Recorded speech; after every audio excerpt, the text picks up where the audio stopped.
everyone. Good afternoon and good night. So welcome to today's HiStar educational series, the optimal tax strategy for alternative investments. I am Tianyu and I will be your host today. So first, let me give you a very brief intro of HiStar. So HiStar is founded in 1999. It is one of the leading nonprofit professional organizations that empowers Chinese American entrepreneurs and leaders. With our partners, we have reached more than 50,000 members worldwide. So at HiStar, we organize events like educational series, like what we have today, which aims to provide entrepreneurs, business leaders, and industry professionals with a comprehensive learning platform, helping them develop leadership skills, strategic thinking, and also gain access to advanced financial and legal services. Besides educational series, we also run HiStar Talk, an annual conference where we invite inspiring entrepreneurs and leaders to share their stories and ideas, encourage good values, connect with great people, and empower the next generation of leaders. I would also like to use this opportunity to thank our great sponsors, Deloitte and K&L Gates, for your support for HiStar and our events. So a very brief walkthrough of today's agenda. So around like from 2:35 to like 3, we will have the panel discussion. And from 3 to 3:30, we will have open the forum to everyone so people can ask your questions. So you can either type your questions by using the chat function or using the Q&A box on the toolbar you can see at the bottom of your Zoom. All right, so today we are very honored to have Vivien Wang, tax partner from Deloitte, Tara Fung, the Chief Revenue Officer from Alto, and Lake Dai, partner from LDV Partners, join us, share and discuss options of tax strategies for optimizing your alternative investments. So before we start the panel, let me introduce our panelists and moderators. First, Vivien. So Vivien has over 22 years of public accounting and international tax experience, providing tax consulting, compliance, and tax accounting assurance services to various high-tech, biotech, and venture capital clients. Her experience includes structuring and globally managing both U.S. inbound and outbound investments. Vivien specializes in IPO restructuring, merger and acquisition integration, and implementation of worldwide IP migrations and supply chain strategies for multinational clients. Vivien is Deloitte's U.S. inbound practice leader for the West region, focused on serving foreign companies' investment in the U.S. through both M&A and greenfield investment. Vivien is also the national tax leader of Deloitte's U.S. Chinese Services Group, where she manages a fast-growing U.S. inbound tax services practice for investors from the Greater China area and Asia. We also have Tara Fung from Alto be our panelist. So Tara is the Chief Revenue Officer from Alto. She is responsible for helping the firm execute on its mission to democratize alternative asset investing by supporting investors, advisors, and deal sponsors in unlocking retirement funds from the confines of the public markets. Prior to Alto, Tara was the Chief Commercial of Common Bond, a fintech firm focused on addressing the student debt crisis. Tara is a graduate of Harvard Business School and the University of South Carolina. And last but not the least, Lake Dai will be our moderator today. So Lake is a partner at LDV Partners, a deep tech Silicon Valley VC firm, leading investments in AI and big data computing. She is also adjunct professor at Carnegie Mellon University, teaches applied AI at CMU Integrated Innovation Institute, College of Engineering. Prior to that, Lake has 20 years of operating experience of building and scaling products engineering, and business teams at early-stage startups and public companies. She was employee number 84 at Alibaba as head of product, and then led the search engine team at Yahoo. She was a founding team member of deep tech startups and tech accelerators, and an investor of 5 US patents in search algorithm, recommendation algorithm, and text tokenization. Lake is on the advisory board of Women in Technology International, a global nonprofit organization empowering women in business and technology. She is also the chairwoman of HISA and is also a co-founder of ShinTech, a nonprofit accelerator for SaaS startups. Okay, so now without further ado, let's welcome our speakers. And Lake, please take the stage.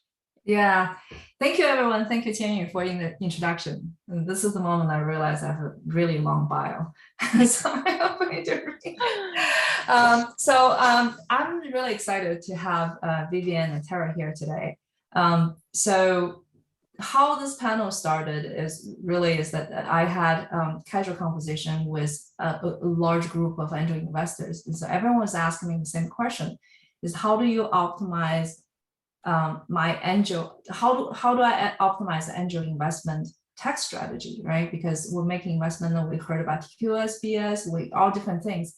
And from all different subjects, and the IRA LLC popped up. And apparently not many people know about this, and only even fewer knows how to use it and what kind of benefit it is. So we came out with the idea, so why don't we just have the expert to talk about this. So I invited Vivien. So I'm really excited myself for this conversation today. So with that, I'm going to direct my questions to Tara first. So Tara, can you talk about Alto? So what does Alto do, and how does IRA LLC works? And can you start from here? Yeah, absolutely. Well, thank you so much for having me here today. I'm very privileged to be able to speak on this topic. I was just telling you right before we started, Lake, that I actually became a customer of Alto before I became an employee. And I think that might be a good way to introduce this and talk about who Alto is, what we do, and the benefits of investing out of an IRA into alternative assets, particularly venture and startups. And so my journey with Alto started when I was actually making an alternative investment myself. Many of you might have heard of Masterworks, which is a platform that will actually securitize high-end art, Monet paintings, Basquiat paintings, because they believe that artwork should be part of a diversified portfolio as well, given some of the benefits of lack of correlation. And I came across this platform. I thought it was genius. I found a Basquiat painting, and I got to the page in this online investment flow of, okay, so you're going to invest this much. How do you want to pay? And it was a radio button 1 was connect your bank account, and radio button 2 was pay with your retirement account. And it literally blew my mind, because I thought, why have I never considered this? This is one where a lot of my investable assets are. 2, I know this painting is going to be a 3, 5, 7-year hold, right? So it's not going to be cash flowing. It's going to be a long period of time that I have this capital locked up. And then the third piece is, all of this investment will be coming from tax advantaged dollars, right? So primarily pre-tax dollars that I'm able to now invest into this illiquid asset. And so for all of those reasons, I was like, sign me up. Absolutely. I want to make this investment out of my IRA. And I went through the process, and I was able to open my account, fund my account, and complete my investment in about 10 minutes online. And I think that perfectly visualizes what we're trying to do at Alto. So to the specific question of who is Alto and what we do, we are a venture-backed, self-directed IRA custodian, which is a lot of words, but what it means is we enable folks to use their retirement funds to invest into private markets and alternative assets.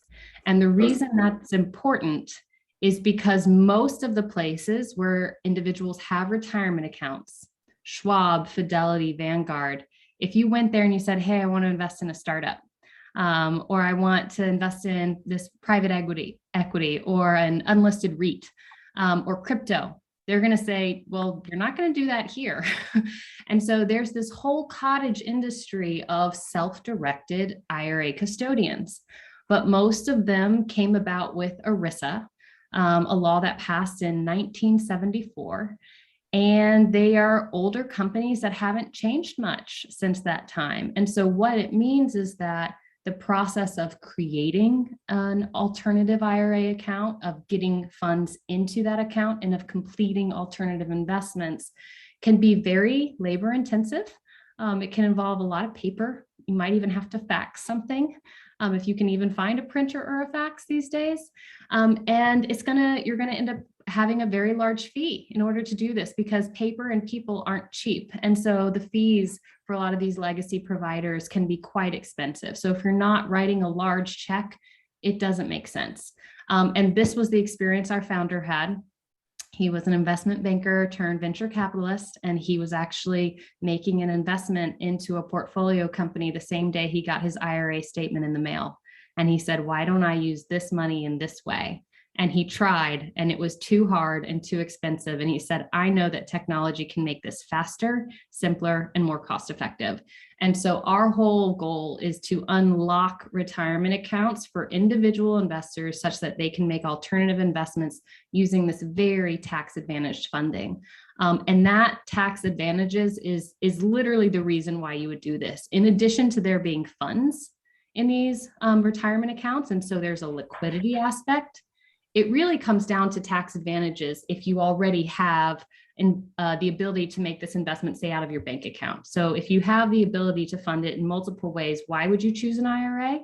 It's because these are tax preferred dollars. IRA accounts, they are tax deferred accounts, which means that your investments can grow tax-free. And depending on the type of account, if it's a traditional account, you can use pre-tax dollars to make investments. It's almost a way to leverage your investments. And if it's a Roth account, I'm sure many of the folks on this webinar have heard the Peter Thiel example. You can use post-tax dollars to make investments, watch them grow tax deferred, and actually be tax-free at the end of it. And so for me personally, all of my venture investments, all of my crypto, my bets on, hey, I think these will be potential high yielding, I make it in a Roth IRA because I want to preserve that upside forever. Something that probably a lot of folks are trying to figure out is, okay, so makes sense, a lot of tax advantages, but how could I actually do it? And what you would need to do is you would need to find a self-directed IRA custodian. You can Google this, you'll find a bunch of them. And what you're going to want to consider is, okay, how will that process work? What are the assets that this custodian will allow? Because E-Trade says they have a self-directed IRA, but it means you can choose Google or you can choose Facebook, right? Like you can choose, but you can't choose alternative or private market securities. So make sure you understand what you can invest in and make sure you understand the fees. Particularly if you're making illiquid investments, it can be incredibly difficult if you ever wanted to transfer that investment from one IRA to another. It might even be not possible. So if you're going to be committing to a custodian for several years, because it'll be an illiquid asset, you need to understand who you're working with and what their fees are every year. And there are two structures that you can take. So you can open a self-directed IRA where the custodian, since an IRA is a trust, right? So you are the beneficial owner, but the trustee, the custodian, is making investments on your behalf based on your authorization. And so you cannot do the things directly.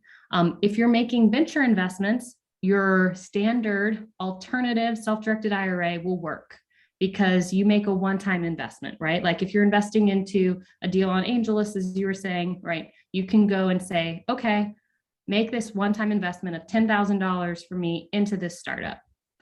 There's not going to be a lot of cash moving back and forth. You might get a distribution if there's an exit, but it's really just money going out once. And so being able to provide that instruction to a custodian is sufficient.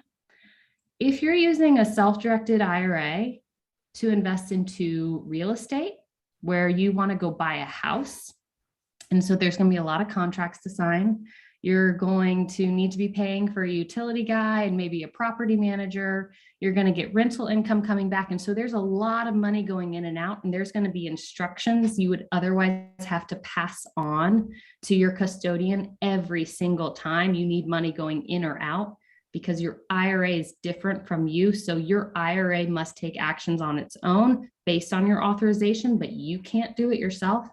That's when this more complicated structure of your IRA setting up an LLC that they own 100% of, that, and then you become the manager of that LLC, and you open a business banking account such that you can directly make those payments to various service providers and receive that rental income. That's when it makes sense. But if you're not looking at directly buying a real estate property or anything, any other asset that has a lot of moving pieces coming in and out, then your standard self-directed IRA is the best solution. It'll be a lot simpler from a tax perspective. You're not going to get any sort of annual LLC fees, which if you're a resident of California, I believe is around $800 a year. But just know what you want to invest in, and then you can figure out the right structure for yourself. That's great to know. So from your experience, what are the most alternative investments from Alto? What type of them? Yeah, we have a lot of interest in venture, whether that is, on Republic or AngelList or various other sites. We also enable individual investors to bring their own deal. So if you have your own private deal flow, you can bring your own private deal to Alto, and we can custody and make that investment for you. We also have a lot of private equity, a lot of private real estate, but mostly funds. So think REITs. If you're actually owning a property, just as if you're directly responsible for the ongoing maintenance of any property, it becomes more arduous. And so I think that's where we see a little bit less. It's more on the fund side for real estate.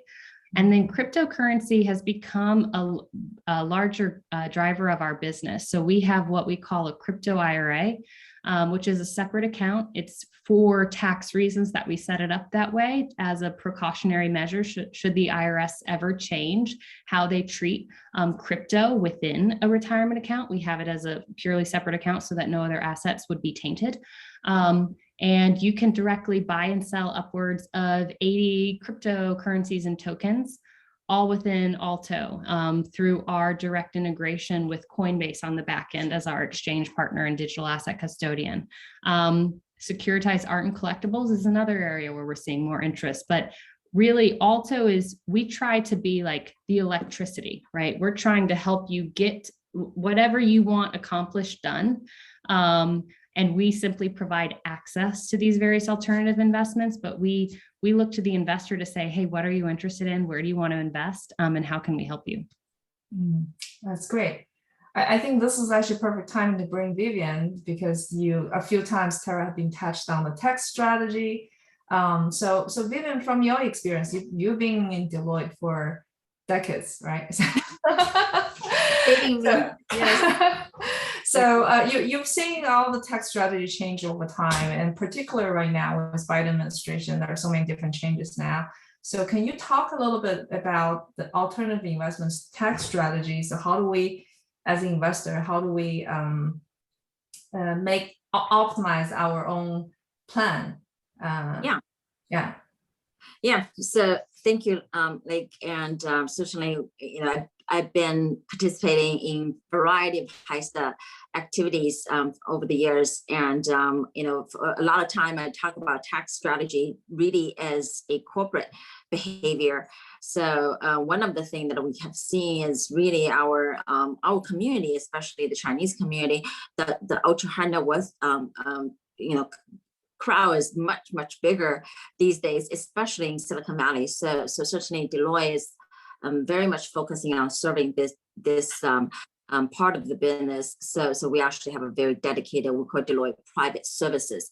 So in the past few years, I've been working on a lot of these very, very interesting family wealth related issues alongside with my clients, and even in preparation of today's session, in the middle of it, the Senate Ways and Means Committee just released their new plan, right? So I was preparing for one strategy last week, and I'm now going to tell you a little bit different.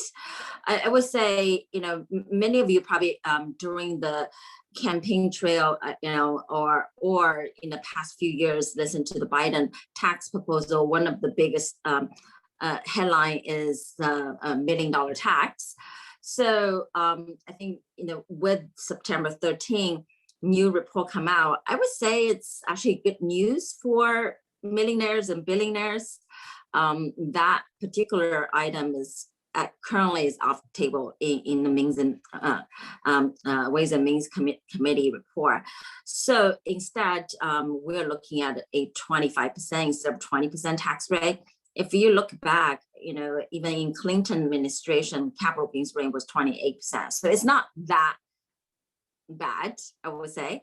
But of course, there's a 3% potential sort of surcharge will apply for anyone have over $5 million tax, taxable income. And of course, we also have the net investment tax, which is the Obama healthcare tax. So overall, I guess the capital gains rate could go as high as a little bit over 30%, but still not at 39.5.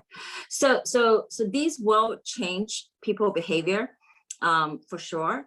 And in terms of alternate investment, I think for most people are looking for eventually, at least achieve capital gains tax rate, which is lower than ordinary income tax rate. And to Tara's point, maybe we can achieve it in a permanently deferred manner, or never, no tax manner at all.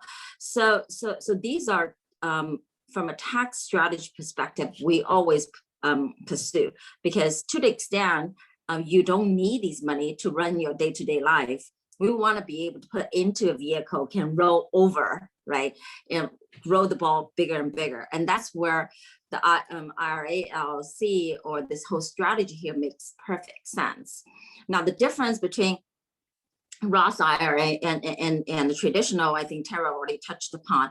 And in the PayPal case, it was a Roth IRA, right? So he really had a vision, but it's also very unique situation. I think, for most of the audience right now, your income is already beyond that threshold. You can create a Roth IRA if you did not have one, right? And also, typically these amounts not that much in order for you to make a meaningful investment. So I always say, you have to start early, almost probably not this generation, the audience here, you probably want to tell your son and daughters, they just enter into working workplace, they should be setting it up, right?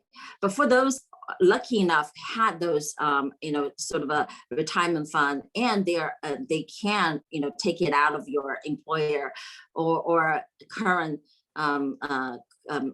sort of service provider to go into the self-direct environment, that's certainly a very interesting option. And I do think from a from the growing wealth perspective, is definitely most efficient. So talking about strategy, a few things that we typically, especially in Silicon Valley, a few things we always want to pursue. One is qualified small business stock. Even though we're here, I always assume everyone knows this concept, but it seems like many people only come to realization when they actually exit on a significant investment. But this is simply saying when you investing in or you're starting up your own company, you want to make sure the structure, the company structure is the right structure, as well as your investment structure is right structure. So that investment, that share can qualify for this so-called qualified small business stock provision under the federal tax law. By the way, California suspended this rule. So if you qualify and the company continue to maintain that status, and it's not very hard to maintain for most of the startup tech companies, then upon exit, the married couple can accrue up to $10 million in terms of capital gain. And if you do the structure properly, meaning let's say you set up using a IRA or using a LLC, and then you had your trust holding portion, you have your individual holding portion, that exemption can even double up to a higher number, double up. So that's I think number one, and typically when we are talking about venture investment. Then now, if you are able to take advantage the qualified small business stock exemption, then maybe you want to say that investment doesn't have to come out of another sort of a tax advantageous vehicle like IRA. You don't want to waste that quota, right? So how do you divide in terms of allocate your resources? That's important. And talking about venture as well. By the way, in Silicon Valley, we also see a lot of startup companies organized as Cayman structure. Those will not qualify, right? So there's a lot of requirements to meet those qualifications. The other piece is very popular, which also have a timeline deadline, is QOZ. So for those of you that are not familiar, it was a provision put in during the last round of tax reform 2017 in the Trump administration. Essentially, around the country, thousands of qualified opportunity zones was established. And if you have significant capital gains, doesn't matter where it come from, you can redirect investing into projects in those zones or funds investing in those zones, and you can defer that gain. And upon the future exit, you can reduce the tax by 10 to 15%, depends on the timing of your investment. More importantly, it even give you exemption for taxation on the next investment gains. So very powerful provision. It has a deadline, meaning it will expire in 2026. So we probably want to think about how to best utilize that provision as well. It depends on the final bill, what the bill will look like. I would say, we probably would know by November or December of this year. I would say some of investments may need to go into a corporate blocker if the individual rates are just so high. For example, Tara talked about crypto situations, right? Crypto could, but at this point, the IRS guidance is still saying it's a potentially capital asset if you are just purely investment. But if the treatment change, it will be a trade income. Then it's on ordinary income, regardless of the holding arrangement by individual. Then corporate may make more sense. Okay, and also I don't know if everyone aware. Now, a lot of investment costs are non-deductible because it's subject to a very high exemption rate or just purely not deductible. But in a corporate format, it still can be deducted. So I do think in case you don't have IRA or funds can roll into IRA, corporate blocker could potentially be a option to further roll, or grow the wealth, simply because the corporate rate obviously still will be lower than the individual rate. So at this point, we are modeling different options for our client. And in many cases, our client are thinking about different, variety of structures for different type of investment mix. Yeah. So Vivian, actually, I have two related questions based on what you just said. Yeah. The first question is, we just mentioned about QSBS, and then yep. there are some social media talking points to talk about QSBS actually going to be changed. For example, cap at people who have 400,000 annual income, and then even with that, and maybe not 100% qualified, maybe 75 or 50% qualified. So that's one thing I want to hear your comments on that, because that changed the field, how people are thinking about where they put money. And the second question coming from the audience, Hao Wang asked the question is that, how do you think about the recent move of legislation and Biden administration, such as eliminate mega backdoor Roth and the early distribution requirement, etc.? I think you touched on that a little bit. And if you have anything to add to that, I would love to hear that. Yeah, I think QSBS being changed is entirely possible. I mean, the QSBS rules has evolved to this point in terms of the $5 million limitation per person. Relatively recently, it used to be much lower. So I can see some movement going down in terms of limitation, but entirely abolish that provision going to be a game changer. It's somewhat similar to carry interest discussion, right? So it's really, do you want to give incentive for people to invest in small businesses, new technologies? Is that the policy issue, and how much it really changed in terms of the government's revenue? That QSBS provision itself, it probably doesn't contribute that much, okay, in terms of bottom line, and also from a policy perspective, it doesn't really impact a lot of people. But on the flip side, that incentive to entrepreneurs or new companies, there's a lot of push as well. So there's a possibility of lowering that limitation, which we've seen it done in the past, but I don't necessarily think it's going to go away from a federal income tax perspective. Now, switching gear, I'm reading the question from the audience. I want to make sure I'm addressing it properly. Well, I mean, I think retirement, yeah, I wouldn't call myself an expert on retirement retirement tax rules, but certainly we have read the newest report issued last Friday. There's going to be a mandatory draw from the traditional IRA, which I think, but the age is at 72 or 78. So I would say again, how many people are impacted by that unknown, undefined, but it's really, I guess it's a policy consideration, it's an image consideration. Tara, do you have any thoughts on that specific proposal?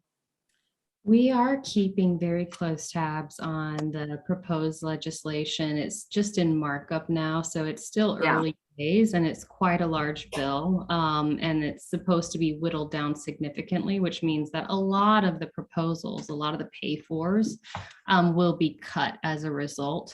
The things that we're focused on primarily are things that we think are laws that would have impacts on people that aren't intended, right? So one of the proposed rules is really meant to get at Peter Thiel, because he was able to amass $5 billion in a Roth IRA. And so there's a proposal to reduce or eliminate the ability to make certain alternative investments out of an IRA at all.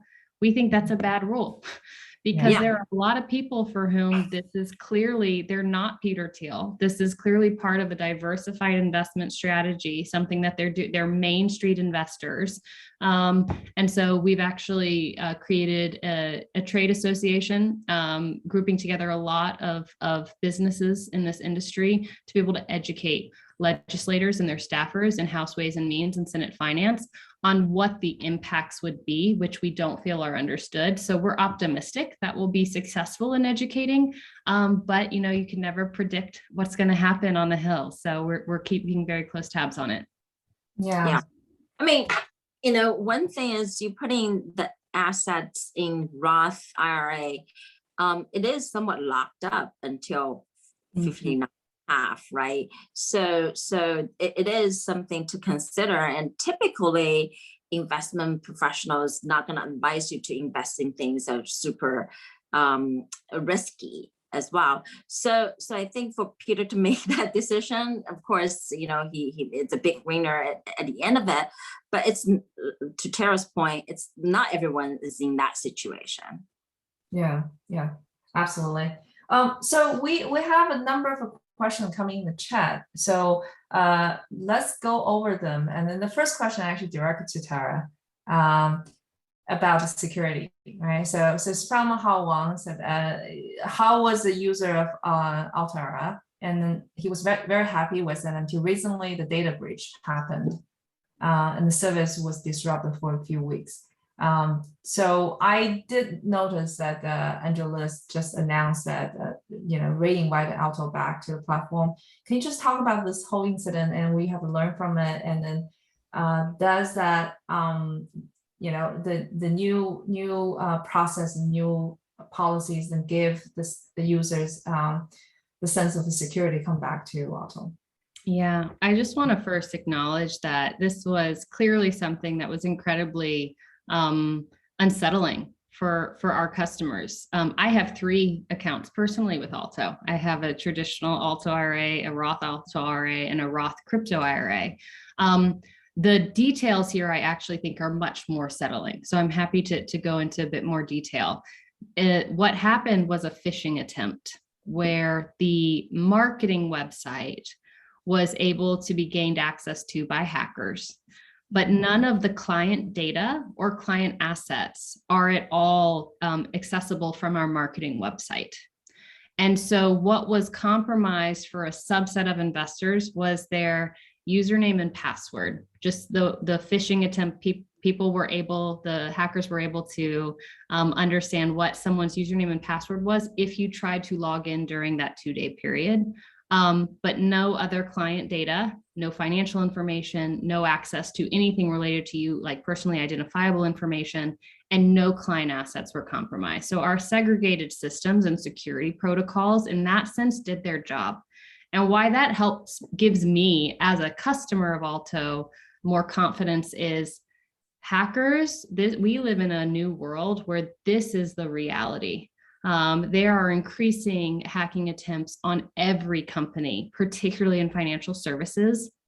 And to have undergone what was a very concentrated and very thought through and prepared hacking attempt and not have had any client data or assets compromised, I think actually shows the strength of some of those security systems.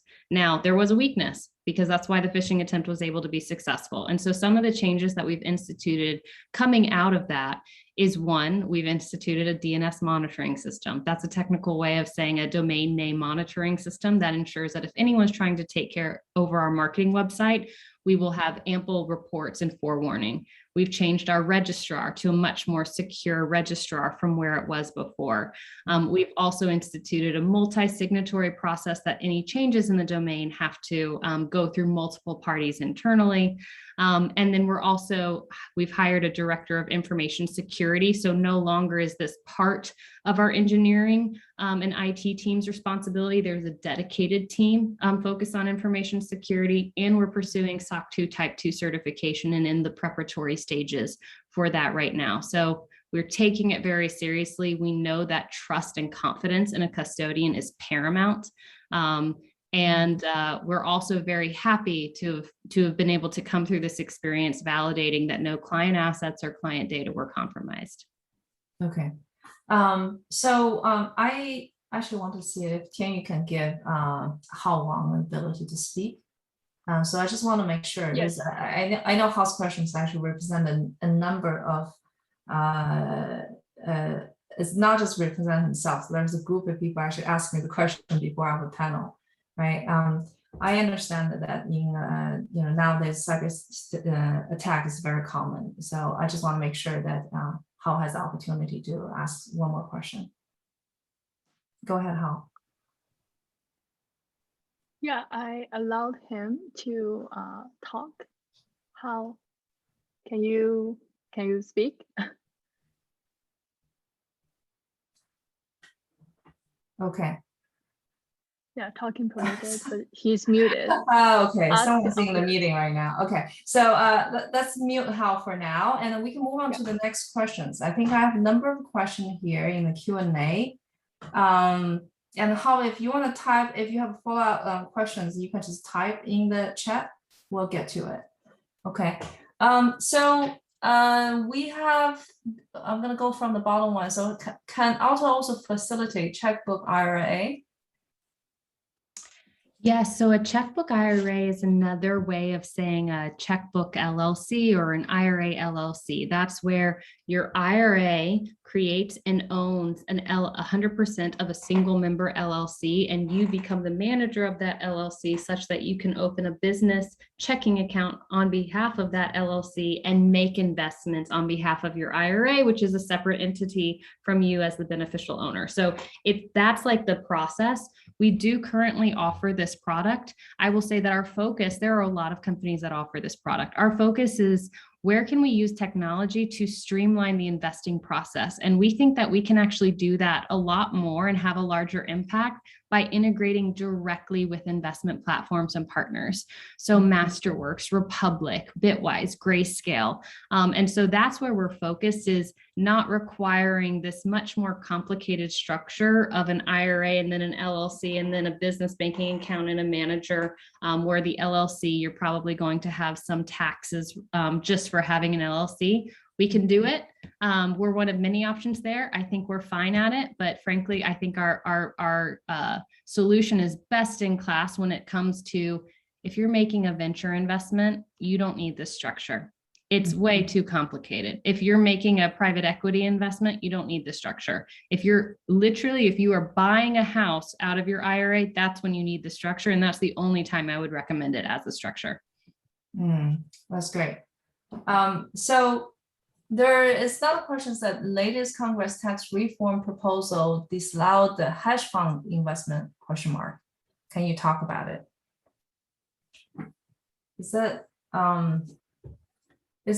I didn't hear about this. So Vivian, did you hear anything about this? I think hedge funds was always No, an option, are they right? talking about the hedge fund investment in terms of the carry rates, or I mean, or are they talking about from a retirement fund perspective? I think it's likely it's the retirement fund question. Yes, this is what I was referring to earlier. So there's currently part of this 758-page proposed bill going through markups that says IRAs will no longer be able to invest into certain private opportunities. And the ways that those are described are if the investment requires accreditation or other checks. So you can really think technically it's probably all Regulation D, private placement, accredited investor only opportunities, as well as qualified purchaser. This is the piece where we think it's a bad law that's targeted at an individual and it's not targeted at a broader problem, and we're working to educate.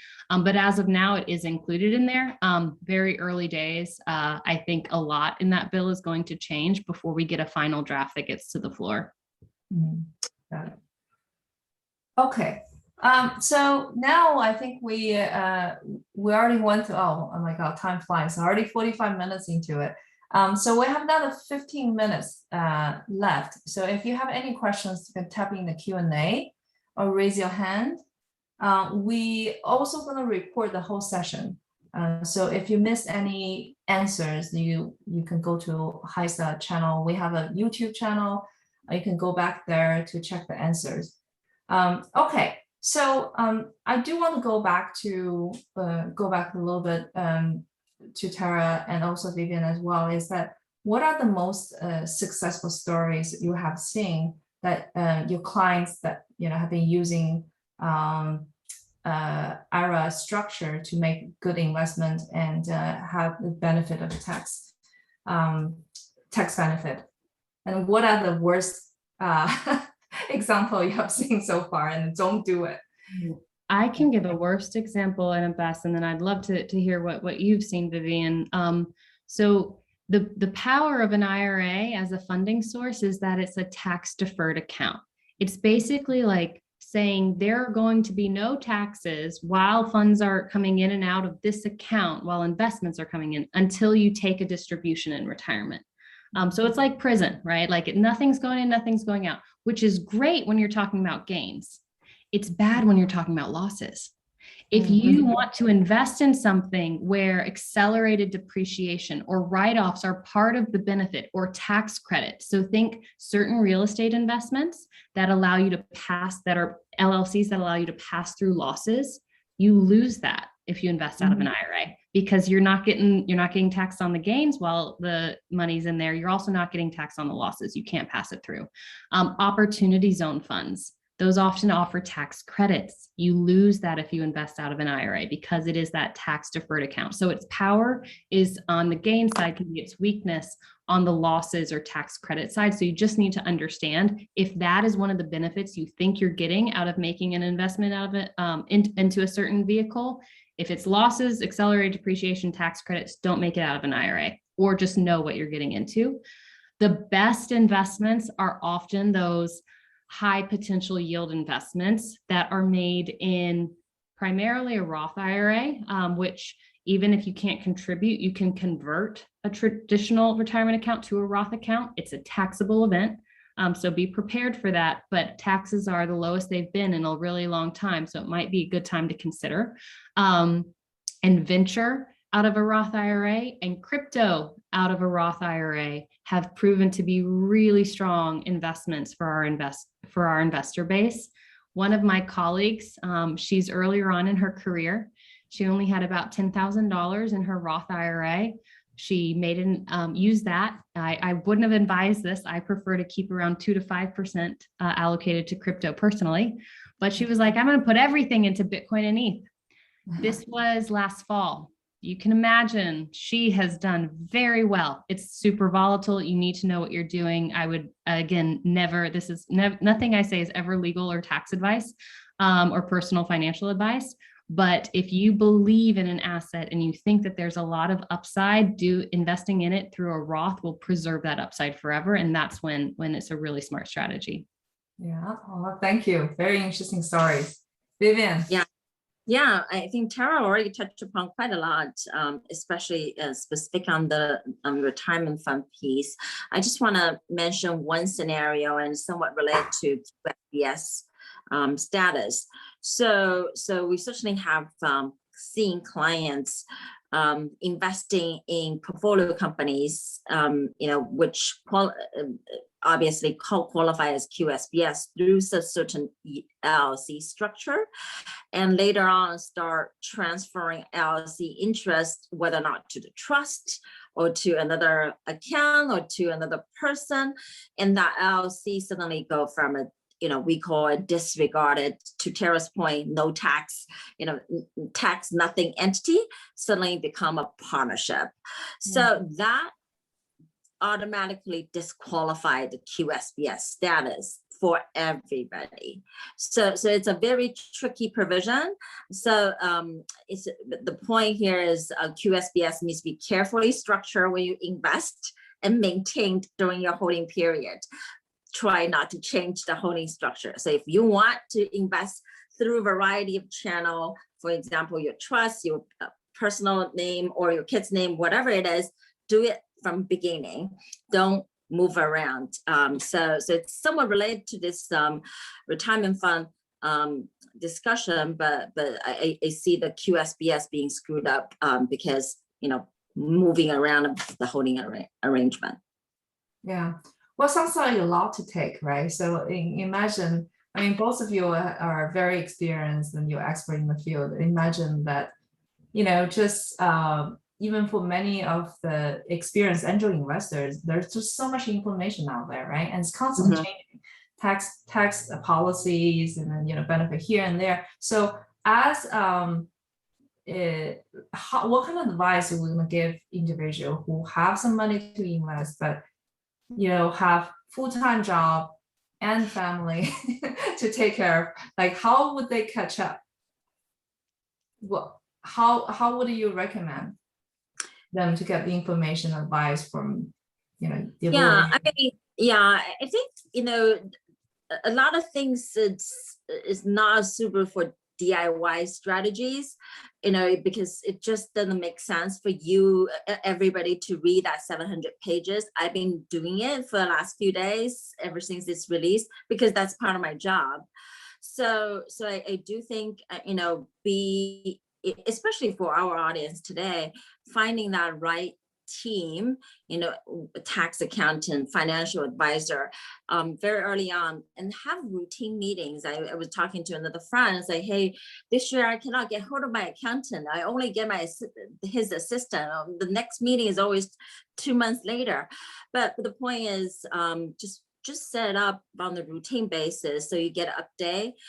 There's certainly a lot of way to get these updates. Deloitte have very good webcasts on the routine basis on tax updates. Sign up to it, it's free, right? I'm sure Alto have, platform will have those education platforms. And when you do listen to it, I mean, I think that's probably the most efficient platform to get educated, because they shrink it down to the relevant content for you. Then that, if you don't have a routine meeting, then that's the time you need to talk to professional. Don't do it yourself. Tara. I mean, I think Vivien nailed it. You should have trusted counterparts that are experts, but then you should also do what you can to try to stay informed, because if you are slightly informed, there is a big gap between knowing nothing and knowing just a little, right? Knowing just a little helps you so much. It helps you ask the right questions when you're meeting with those trusted counterparts. And so I think every investor should know enough to be able to ask the right questions. And that involves, trying to stay up to date, even just with top line headlines, And so I think that through various resources, Deloitte, Alto are great places to get those headlines so that you at least know what's going on. The other thing that we always say from an investing perspective is think about what the allocation is you want, right? Like, do you want 20% into public equities, 15% into private equities, 20% into real estate? Like, think about what that right allocation is. And if you have experts, just make sure that you're thinking, if I'm doing DIY on the side, which a lot of self-directing is, does it still make sense as a whole? Am I still fitting those pieces in the right way? Because at the end of the day, it's all about diversification to try to lower volatility and increase the return profile. So that's how I, as someone who I'm in the business every day. The business happens to be investing, but I'm not investing on my own behalf every day, right? And so I need those little self-help ticks of okay, are these the right categories, and are they still matching up more or well enough? And then every quarter or every 6 months to reevaluate. Yeah, well, those are great advice, and thank you, Vivien, and thank you, Tara. And I, at some point, I'm checking with Tara to see how her painting is doing. Okay, all right. I think we are. My team just put the link for Deloitte debrief website, so audience can just click in and sign up for basically your interest. Yeah, I highly recommend it. By the way, this is no way means that I know Vivien for some time, and not because Deloitte is a sponsor of HiStat, but I heard great things from Vivien's client. So if you want to look for someone expert, I highly recommend her. Thank you. All right. So with that, we're actually cutting very close to the end of it. So let me just do a final sharing. So once again, I just want to thank everyone to spend time here, and particularly thank you, Tara and Vivien, for being here and give us very transparent, candid answers. So we are, again, we are HiStat, we're a nonprofit organization. And if you like this talk, or if you want to learn more about either tax strategy, financial planning, anything you want, and contact our team and let us know, and we can organize the event accordingly. All right. Okay. Thanks again for everyone to attending this talk, and have a great weekend.